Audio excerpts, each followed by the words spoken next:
নমস্কাৰ, welcome to another episode of Scott talks. আজি আমাৰ লগত আছে লलन कुमार जी और Lalan Kumar ji is associated with education since very long और ललन कोचिंग सेंटर सुबह खुनी से डेफिनेटली सब ने ज़रूर सुना होगा। तो आज हमारे साथ बैठे हैं खुद Lalan Kumar ji. So it's a great pleasure to meet you. नमस्कार। तो ललन जी, आज I would really like to know, जानना चाहूँगा कि ललन कोचिंग सेंटर कैसे, क्यों, कहाँ, कितने? सर सबसे पहले मतलब मैं आपको वेलकम करना चाहता हूँ। और पहला बार मतलब बहुत दिन से ख्वाहिश था, मैं आपको बहुत बड़ा फैन हूँ और बहुत दिन से मेरा ख्वाहिश था कि आपसे मिलूं। और मैं अपने सारे स्टूडेंट्स को भी मतलब मेरे स्टूडेंट्स भी, मेरे फैमिली मेम्बर भी बहुत देख के खुश होंगे कि आज रवि शर्मा सर के साथ मैं बैठा हुआ हूँ। सबको मेरा प्रणाम। आज मतलब स्कॉर्बी टॉक्स की तरफ से मैं बहुत सारे क्वेश्चंस लाया हूँ रवि शर्मा सर के लिए, जो कि मैं आप लोग की तरफ से पूछूंगा। और रवि शर्मा सर का जो मतलब बहुत सारी बातें आप लोग के साथ आज शेयर होगा। मैं अपनी भी बातें शेयर करूंगा, स्टूडेंट्स को मिलके मोटिवेट करेंगे। सर भी बहुत सारे क्वेश्चंस का जवाब देंगे और मैं भी अपना पर्सनल जो भी एक्सपीरियंस से सीखा हूँ सर के साथ शेयर करूंगा। और आज का मतलब टॉक्स ऐसा होने वाला है कि एक एंटरटेनमेंट इंडस्ट्री के बादशाह हैं और मैं एक छोटा सा मतलब स्टडी लाइन से हूँ और कोशिश करता हूँ बच्चों को ज्ञान बांटने का। तो हम दोनों का कोशिश रहेगा कि आज एंटरटेनमेंट और नॉलेज दोनों मिलके एक स्टूडेंट को ऐसा मैसेज दे जिससे कि सारे स्टूडेंट्स और जो गार्जियन फ्रस्ट्रेटेड हैं अपने बच्चों से, उनको एक अच्छा मैसेज जाए और बहुत सारी चीजें सीखे। ये बहुत जरूरी चीज़ है, आपने बोला। तो पहले जानना चाहूँगा ललन कोचिंग सेंटर के बारे में।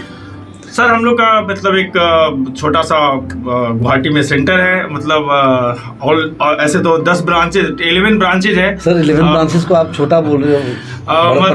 नहीं मतलब हम लोग बस कोशिश करते हैं कि कोई भी स्टूडेंट्स आता है, देखिए सबका फाइनेंशियल कंडीशन सही नहीं होता है, सब ऐसा नहीं है कि बहुत हाई फी एफर्ट कर पाए। तो मैं भी एक बहुत ही मतलब सिंपल बैकग्राउंड से हूँ। मतलब मेरा भी फाइनेंशियल कंडीशन बहुत ख़राब था। जब मैं पढ़ता था तो किताब का पैसा दूसरों से लोन लेके हमको पढ़ना पड़ता था, कर्ज लेके पढ़ना पड़ता था। तो मैं अपने पर्सनल लाइफ में बहुत एक्सपीरियंस किया हूँ सारी चीज़ों को और इसी रीजन से मैं टीचिंग लाइन में आया कि मैं जितना स्ट्रगल किया हूँ, जितना फाइट किया हूँ, वो सारे बच्चों को सिखाऊं।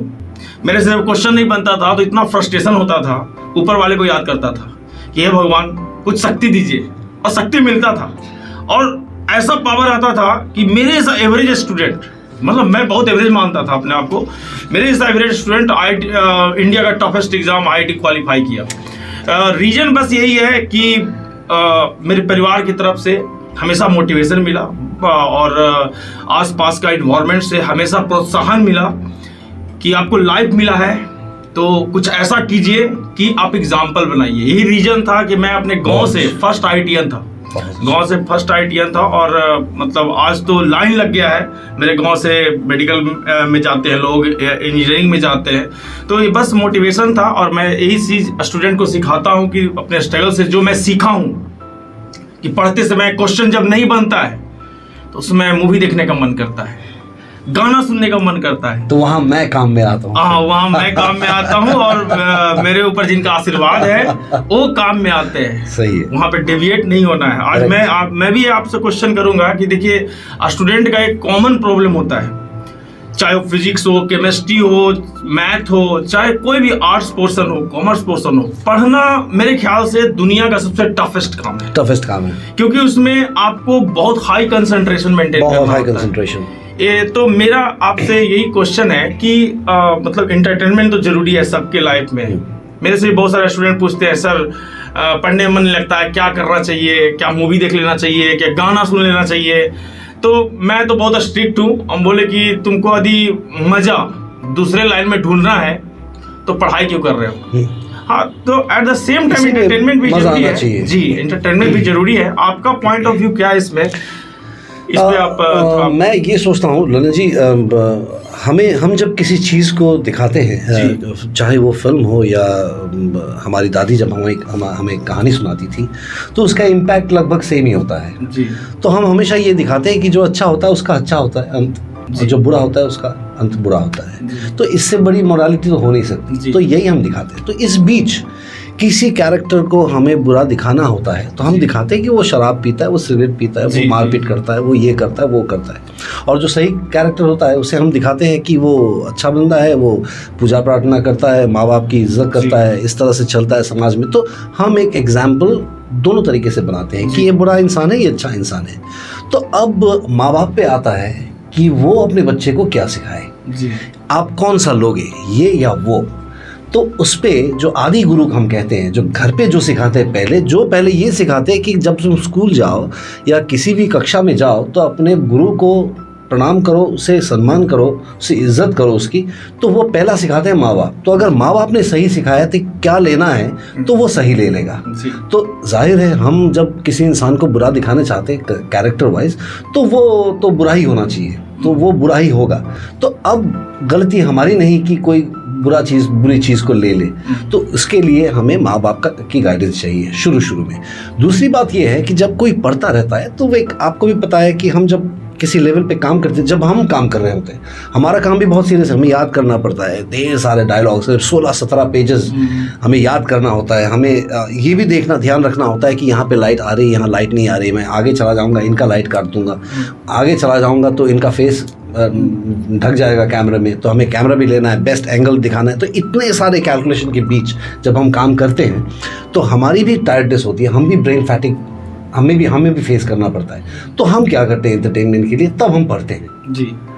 तो ये जाहिर सी बात है, जब कोई पढ़ रहा हो और उसे एक ब्रेक चाहिए कि थोड़ी देर में ये ना सोचूं, किसी और चीज़ पे कॉन्सेंट्रेट करो, तो शायद ये भी हो जाए कि गिल्टी फीलिंग आ जाए, भाई मैंने इतने एंटरटेनमेंट करा, फिर से पढ़ो। तो ये दिखता है कॉमन लाइफ में भी।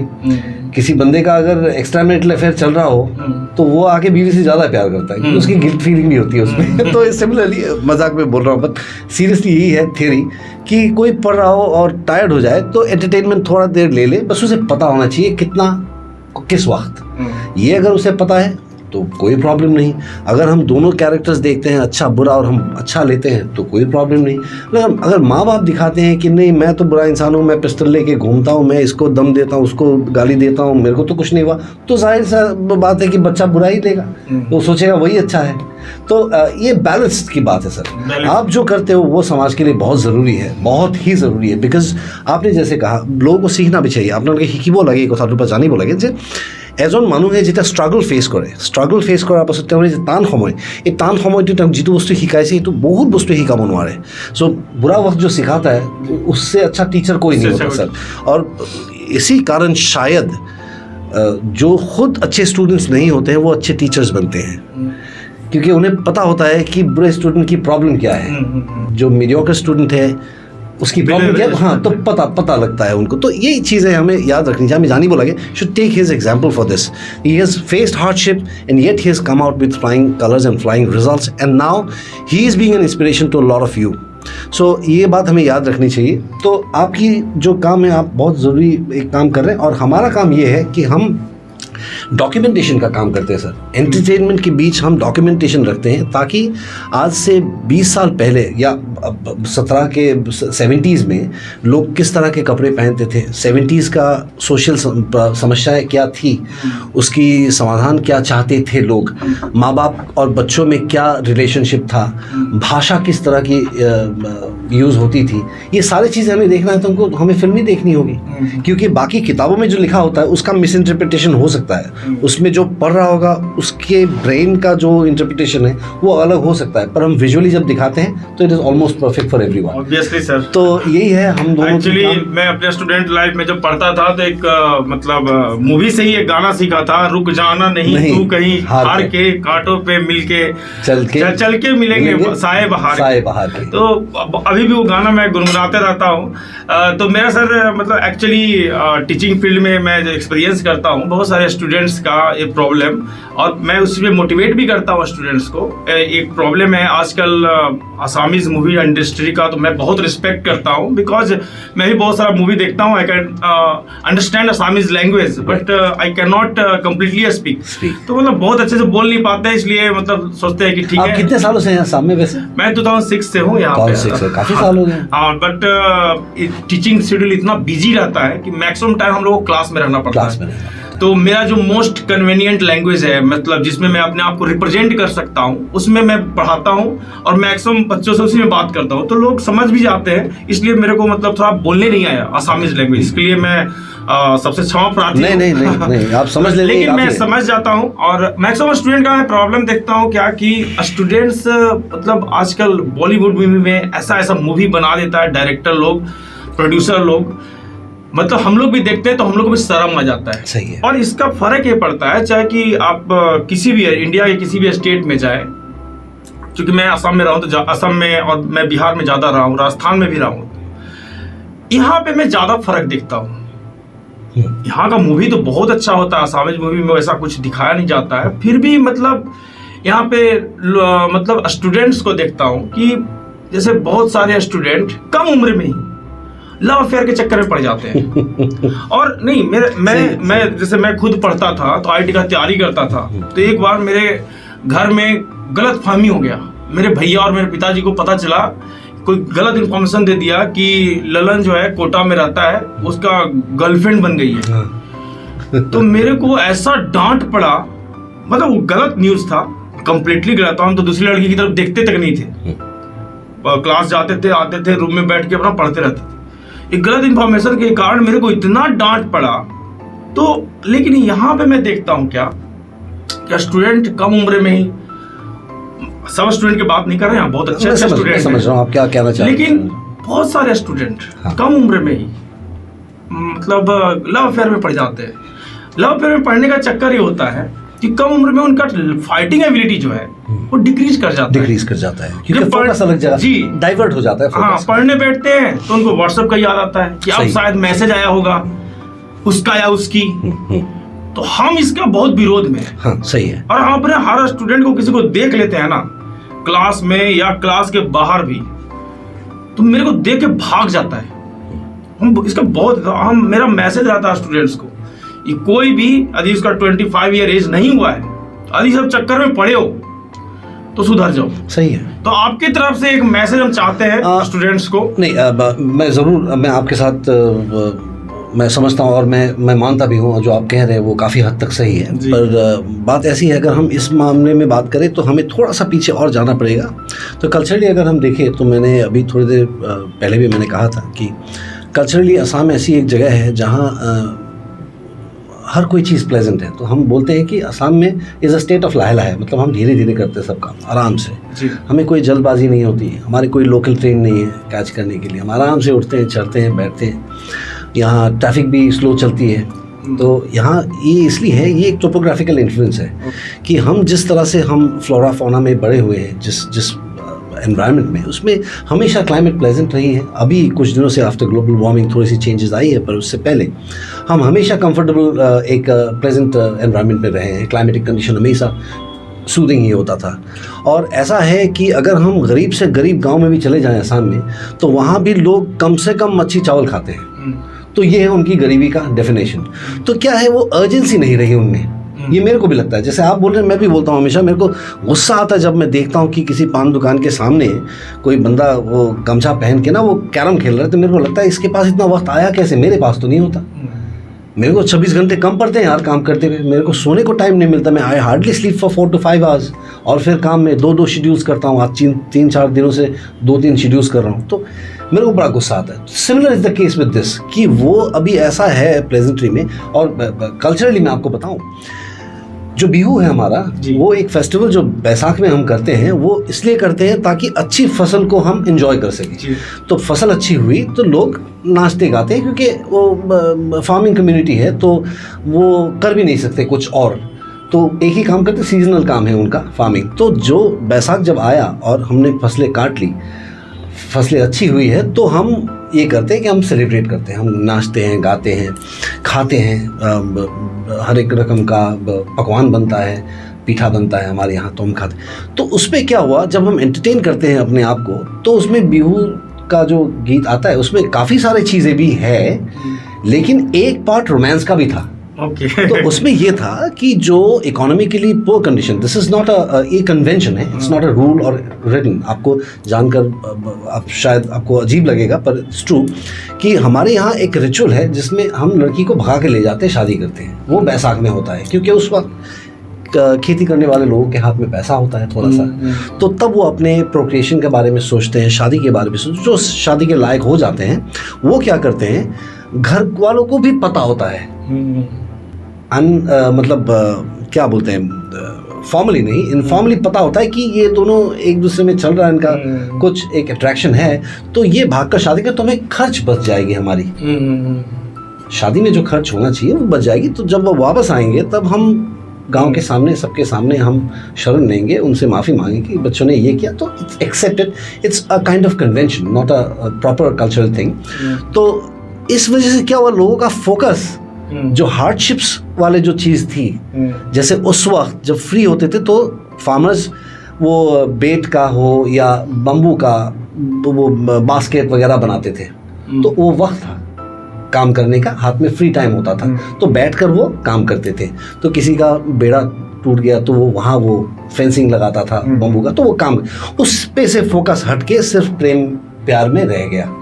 तो वहाँ भी फोकस ज़्यादा है। तो ये ऐसा लगता है कि प्यार इस कल्चर में ठूस ठूस के भरा हुआ है और सबको एक गर्लफ्रेंड चाहिए थोड़ी एज के बाद। सो ये एंटरटेनमेंट की एक सोर्स हो गई और अवेलेबिलिटी इस तरह से हो गई कि with free internet and access to social media सब चीज़ें आसान हो गई। इससे पहले क्या था कि हमें अगर चिट्ठी देनी होती थी तो हम एक हफ्ते तक रुकना पड़ता था, हमें हम किसी के हाथ में देते थे, वो लेके जा। अभी ईजी हो गया, अभी एक मैसेज, तो इससे वो थोड़ा डिस्ट्रैक्ट हो गए। पर आई एम श्योर और कुछ दिन बाद जब हम इस ये लर्निंग फेज से निकल के जब ये यूज टू हो जाएंगे इस प्रोडक्ट्स के साथ, तो शायद दिल टेक इट मोर कैजुअली कि भाई रुक जा, अभी मैं क्लास में हूँ, तो ललन सर को पता नहीं चलेगा। वो तो चलता रहेगा पर ललन सर को पता नहीं चलेगा। तो ये उस हद तक हम पहुँचे नहीं अब तक, उस लेवल तक, उससे पहले। पर एक बात तो मैं फिर से कहना चाहूँगा, ललन सर भी बोल रहे कि you must not gate diverted. आपकी सोच जो फोकस है वो सही होनी चाहिए और आप हमेशा फोकस रहो क्लास में, क्योंकि मैं समझता हूँ कि ललन सर की ज़िंदगी में उन्होंने जो कहा, जब लास्ट टाइम हम मतियार सर के साथ बात कर रहे थे तब भी उन्होंने कहा, मैंने भी कहा कि हमने सब ने हमारी में से कॉमन ये चीज़ है कि हम बड़े पुअर बैकग्राउंड से आए हैं, lower middle class upper middle class family से हम बिलोंग करते हैं। तो इसने हमें मेहनत करना सिखाया और हमारी जो पाथ थी, जिस रास्ते हम निकल सकते हैं, वो सिर्फ एजुकेशन ही था। अगर अच्छी एजुकेशन नहीं होती तो शायद आज मैं स्कॉडेमी टॉक्स में बैठकर बात करने लायक नहीं होता। तो आज अगर वो अच्छी तरह से नहीं पढ़ते तो शायद वो अपने ख़ानदानी जो पेशा था उसमें लगे होते, आज हाथ में धूल लगा होता, वो कुछ और पेशे में होते।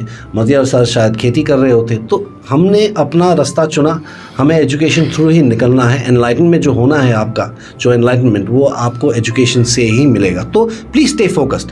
इनको ये कंप्लेन का मौका ना दे कि वो क्लासरूम में आपको व्हाट्सएप करते पकड़े अपने गर्लफ्रेंड के साथ, वो भी रहेगी सही सर। ये हमेशा याद रखना चाहिए, जब हम 100 मीटर्स दौड़ रहे होते हैं तो बीच में हम बात नहीं करते, we run, we achieve the goal, after that we enjoy, we make entertainment. So you must stay focused in anything that you do. अगर आप एक्टिंग भी कर रहे हो उसमें भी हमें फोकस चाहिए। अभी मैं अगर स्क्रिप्ट के बारे में ना सोच कर अगर मैं ये सोचूं कि मेरे घर पे क्या प्रॉब्लम हो रहा है, तो I will not be able to concentrate, as simple as that. तो আমি এই কথা মনত ৰাখিব লাগে, কনচেন্ট্ৰেশ্যন আমাৰ একদম ঠিক থাকিব লাগিব, ডাইভাৰ্জন হ'ব নালাগে। তেখেতে এইটো কথা কৈছে, মই একেটা কথা, মই তেওঁৰ লগত একমত। हम दोनों स्टूडेंट्स को मतलब कॉमन मैसेज यही है कि आप आसाम में हो चाहे किसी इंडिया किसी पार्ट में हो, भाई 25 बरस तक 25 इयर्स तक ये सब चीज में इन्वॉल्व मत होना। स्ट्रिक्ट वार्निंग है सर। 4 साल की तो इनको ये दे दो, नहीं साल तक दे दो, 25 इयर्स नहीं, फिर वो बच्चे देखना बंद कर नहीं ग्रेजुएशन होता है, पोस्ट ग्रेजुएशन होता है, PhD होता है। देखिए सर बहुत बड़े एक्टर है, बट मेरा हम एकेडमिशियन है और हम बहुत सोच समझ के बोलते हैं और बच्चों के लिए बोलते हैं कि भाई 25 ईयर तक इधर उधर मत देखो। सिंपल सा बात है, क्योंकि एक चीज में फंसोगे खत्म हो जाओगे, क्योंकि तुम्हारा लाइफ इतना आसान नहीं है जितना तुम सोच रहे हो। करेक्ट, ठीक है, सही है। ये कंपटीशन का जमाना है, कंपटीशन का जमाना, यू मस्ट बी इक्विप्ड। तो सर मतलब बहुत अच्छा मैसेज दिया आपने। और सर आपने बहुत सही सवाल किया एक्चुअली, इस वजह से हम इतना बोल पाए। तो सर मैं फिर वापस आना चाहूँगा एक बात पे कि लर्न कोचिंग सेंटर के बारे में आप मुझे बताइए कि व्हाट आर यू प्रोवाइडिंग, आप स्टूडेंट्स को क्या दे रहे हैं उस पर, तो आप क्यों सोचते हैं कि learn coaching centre is different from the rest? देखिए कोचिंग, हम लोग कोचिंग दे रहे हैं। कोचिंग का मतलब होता है गाइडेंस, नॉलेज बांटना, जो टफ चीज है उसको आसान बना के स्टूडेंट के सामने रखना। तो हम लोग कोई अलग काम नहीं कर रहे हैं, हम लोग वही काम कर रहे हैं बट अफोर्डेबल फी में कर रहे हैं। लेकिन बाकी लोग से हम लोग का डिफरेंट ये है, हम ये नहीं बोल रहे कि हम बहुत अच्छे हैं बाकी लोग से, हम बोल रहे हैं बाकी लोग से मेरा डिफरेंट ये है कि स्टूडेंट जो रियली प्रॉब्लम फेस करता है वो बहुत कम लोगों को मालूम होता है। हमको मालूम है, हम लोग को मालूम है स्टूडेंट क्या प्रॉब्लम फेस करता है। हम स्टूडेंट को रोते देखे, जब उससे प्रॉब्लम नहीं बनता है ना तो रो देता है, हेल्प मांगता है कि कोई मेरा मदद करो, कोई मदद करने वाला नहीं आता है। तो हम लोग ऐसे ऐसी बातें बताते हैं स्टूडेंट्स को, ऐसा ऐसा हेल्प देते हैं। कभी भी डाउट अपना मैसेज कर सकते हो, कभी भी क्वेश्चन पूछ कर सकते हो, फोन कर सकते हो, अपना प्रॉब्लम समझा सकते हो। अभी हम लोग अवीडी के साथ, अवीडी एक कंपनी है, इंटरनेशनल कंपनी है, उसके साथ मिलके हम लोग एक बहुत अच्छा प्रोग्राम स्टार्ट किए हैं। लर्न कोचिंग क्लासेस एंड अवीडी एक प्रोग्राम स्टार्ट किया है कि मतलब हम लोग जैसे स्टूडेंट, हमारे पास तो लिमिटेड टाइम के लिए 5-6 आवर के लिए हमारे पास ऑफलाइन कोचिंग करते हैं, बाकी टाइम तो स्टूडेंट घर में रहते हैं, सेल्फ स्टडी करते हैं। मान लिया कि स्टूडेंट 12 बजे रात को पढ़ रहा है और उसको कोई डाउट आ गया तो ब्लैंक हो गया, तो स्टूडेंट क्या करता है उस सिचुएशन में, या तो व्हाट्सएप देखता है या तो यूट्यूब पे गाना सुनता है, पढ़ाई अपना डिसकंटिन्यू कर लेता है। सही है। तो हम लोग और अवीडी मिल के एक ऐसा प्रोग्राम स्टार्ट कर रहे हैं कि हम लोग कर चुके हैं ऑलरेडी 24/7। जब भी स्टूडेंट को प्रॉब्लम होगा कि मतलब मेरे से प्रॉब्लम नहीं सोल्व हो रहा है, कहाँ से प्रॉब्लम बता देता तो मेरे से नेक्स्ट क्वेश्चन भी सोल्व हो जाता। पढ़ाई का कंटिन्यूटी ब्रेक नहीं होगा, तो उसका पढ़ाई का कंटिन्यूटी मेंटेन करने के लिए वो स्टूडेंट अपना लॉगिन करेगा और लॉगिन करते ही उसको ट्यूटर अवेलेबल होंगे, 2 मिनट 4 मिनट में उसका डाउट क्लियर करेंगे, वापस वो बच्चा अपना पढ़ाई कंटिन्यू करेगा। तो ये फैसिलिटी हम लोग देने वाले हैं, दे रहे हैं, तो ये बहुत बड़ा चीज है। तो मेरे को याद आएगा अब जब आपने ये बोला कि स्कॉडेमी के साथ जब मैं जुड़ा जी, तब वो भी यही कहते थे और आप भी वही कर रहे हैं कि it's not just teaching, it's mentorship.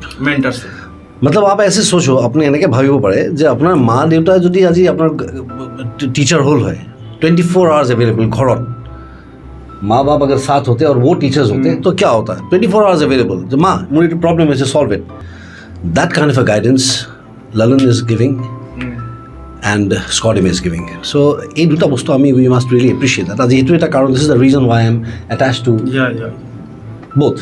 The reason, because see I understand this कि मेरी तो सोच और मेरी जो इंटेंशन थी कि मैं अच्छा खासा पैसा कमा रहा हूँ फिल्मों में जी, यहाँ आने की कोई ज़रूरत थी नहीं मेरे को।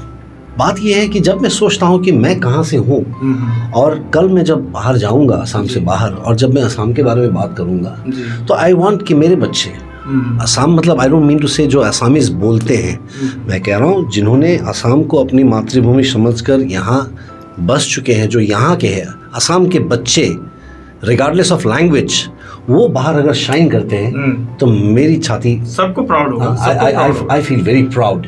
तो इस मामले में मैं जुड़ा हूँ and I made a very right decision कि मैं इनके साथ जुड़ा हूँ, इन लोगों के साथ जिनके साथ मैं आज बैठकर बातें कर रहा हूँ, तो मेरे बच्चों का भविष्य ये सवार रहे हैं। So I am really thankful to you guys for wonderful job that you doing. See काम हमें हर किसी को काम करना है, हमें भी रोजी रोटी चाहिए, हम भी घर चलाते हैं, पर अगर काम करते वक्त किसी का भला हो जी तो वो काम सही है, सही मेरे हिसाब से। तो आई वुड सही नहीं, बहुत सही है सर। एक्चुअली आप लोग का टाइम इतना बिजी रहता है और आप लोग का एक मैसेज, आप लोग देखिए आप लोग को बहुत लोग फॉलो करते हैं, आप लोग के इतने फॉलोअर्स है, हम भी उसमें एक फॉलोअर है, तो मतलब एक्चुअली आप लोग का एक मैसेज है स्टूडेंट कम्युनिटी के लिए, गार्जियन कम्युनिटी के लिए। सारे गार्जियन आपको मूवी देखते हैं। हम इस इंटरव्यू के पहले आ रहे थे तो मेरी सासू माँ, एक्चुअली मैं यहाँ पे यहीं पे शादी किया हूँ, आसाम में ही शादी किया हूँ, नौगांव में एक कमसोई जगह है, वहीं पे मेरा शादी हुआ है। अच्छा। तो मेरी सासू माँ बोलने लगी कि रवि शर्मा से मिलने जा रहे हैं। तो मतलब इतना बड़ी बात है, इतना लोग आपको फॉलो करते हैं कि मतलब आपका एक मैसेज स्टूडेंट्स को भी माइंड पे बहुत, हम लोग तो बोल बोल के थक गए। हम लोग बोलते हैं, स्टूडेंट सोचता है ये पढ़ाई बैकग्राउंड से है, इसका काम ही क्या है, पढ़ाई के बारे में ही बोलेगा, दूसरा चीज नहीं बोलेगा अच्छा बनो, ये करो। लेकिन जब दूसरे फील्ड से, खास करके इंटरटेनमेंट फील्ड से, मतलब आप लोग का फेस है हीरो,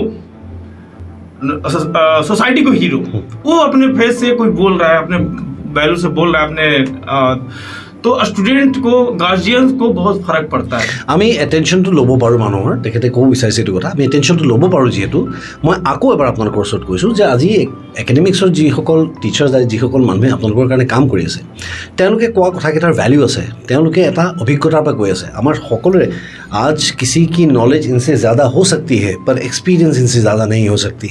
तो आपको एक्सपीरियंस को सल्यूट करना है। और ये जो कह रहे हैं অকল এখেতেই নহয়, আমাৰ গোটেই যিমান একাডেমিক্সৰ যিমান মানুহ আছে সকলো যেতিয়া কয় যে स्टे फोकस्ड, आपकी गोल की तरफ आपका बढ़ना एक एक दिन, एक मतलब एक स्टेप आपका मायने रखता है।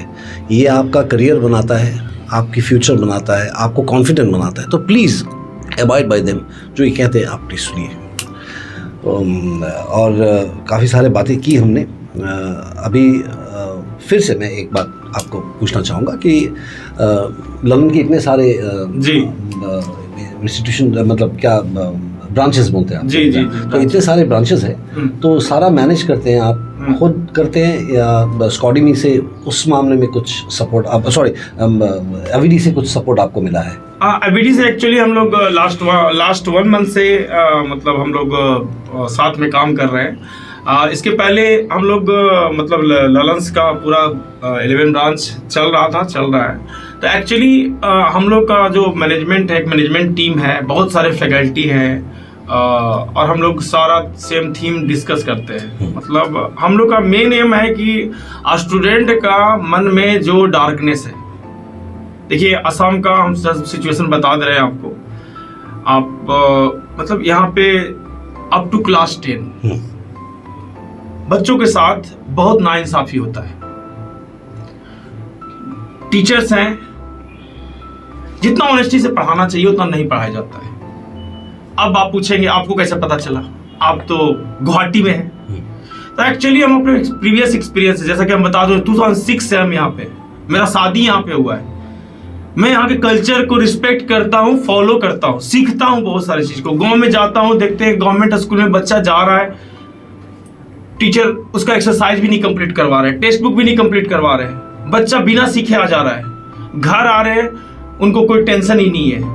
तो बच्चे ऐसे कैसे कम्पिटिटिव होंगे इंडिया में, कैसे কি কৈছে তেখেতে ক'ব খুজিছে এই কথাটো যে তেখেতৰ এইটো অভিযোগ একচুৱেলি যে পঢ়া শুনা কৰাবলৈ যিটো দায়িত্ব দিয়া হৈছে যিসকল লোকক, তেওঁলোকে চিলেবাছ কমপ্লিট নকৰে, ল'ৰা ছোৱালীক ভালকৈ নপঢ়ায়, তেওঁলোকক সিমানখিনি মটিভেট কৰিব পৰা নাই যে তেওঁলোকে ঘৰলৈ আহি যে আকৌ পঢ়িব লাগে। টেনশ্যন নহয়, তেওঁলোকে কি নাজানে সেইটোও নাজানে। গতিকে মই ভাবোঁ যে এইটো এটা বিৰাট দুখ লগা কথা। It's a very sad thing. मतलब एक्चुअली मतलब मेरा गवर्नमेंट से भी एक क्वेश्चन है कि मतलब इंडिया गवर्नमेंट हो चाहे असम गवर्नमेंट हो, जो भी है, एजुकेशन पे इतना ज़्यादा बजट जाता है। देखिए हम भी ऑर्गेनाइजेशन चलाते हैं, एंड मैं कोई बहुत ज़्यादा प्रॉफिट वाला ऑर्गेनाइजेशन नहीं हूँ। मैं पूरा स्ट्रगल करता हूँ, 24 घंटा में 12-14 घंटा मेहनत करता हूँ, फिर भी मैं प्रॉफिट में नहीं हूँ। लेकिन I am very successful because हम जब क्लास में जाते हैं ना, बच्चों का डाउट क्लियर कर देते हैं, कॉन्फिडेंटली क्लियर करते हैं, और उनको सही रास्ता पे ले आते हैं, इंजीनियर डॉक्टर बना के भेज देते हैं, तो बच्चा दिल से थैंक यू बोलता है। उसको पैसा से कंपेरिजन नहीं किया सकता। तो मेरे पास उतना सपोर्ट नहीं है, लेकिन फिर भी मैं वो काम अच्छे से कर रहा हूँ, बच्चों का लाइफ चेंज कर रहा हूँ। असम गवर्नमेंट इतना एजुकेशन में पैसा इन्वेस्ट करते हैं, इंडिया गवर्नमेंट इतना पैसा इन्वेस्ट करते हैं। हमारे हर एक गवर्नमेंट स्कूल का ऐसा स्थिति रहना चाहिए कि बच्चे वहां पागल रहे पढ़ने के लिए। लेकिन आज कोई जिसके पास भी पैसा है, वो गवर्नमेंट स्कूल नहीं जाना चाहता। क्यों क्वेश्चन है? हम क्या सैलरी कम दे रहे गवर्नमेंट स्कूल के टीचर को? क्या हमारा सिलेक्शन प्रोसीजर खराब है? क्या ऐसा है? बच्चे कोचिंग में क्यों जा रहे हैं? बच्चों को कोचिंग का जरूरत क्यों पड़ रहा है? क्यों इतना बाहर का कंपनी ऑनलाइन आ रहा है, ऑफलाइन आ रहा है, बाहर का लोग आ रहे हैं, इतना क्यों उनको जरूरत पड़ रहा है? क्यों? क्योंकि हमारे अंदर कमी है। हमारे टीचर हो चाहे हमारे कोई भी हो, उतना ऑनेस्टी से नहीं पढ़ा रहे। और हमारे टीचर को मैसेज देना चाहते हैं कि आप टीचर हैं, आप यदि ऑनेस्टी से नहीं पढ़ा रहे हैं तो गवर्नमेंट को अपना लेटर दीजिए, रिजर्वेशन लेटर दीजिए कि सर मेरे को नहीं आता पढ़ाने, हमसे बच्चा सेटिस्फाइड नहीं है, यदि आप ऑनेस्ट टीचर है। টিচিং শিক্ষকতা কৰাটো এটা চাকৰি নহয়, শিক্ষকতা কৰাটো এটা চাকৰি নহয়।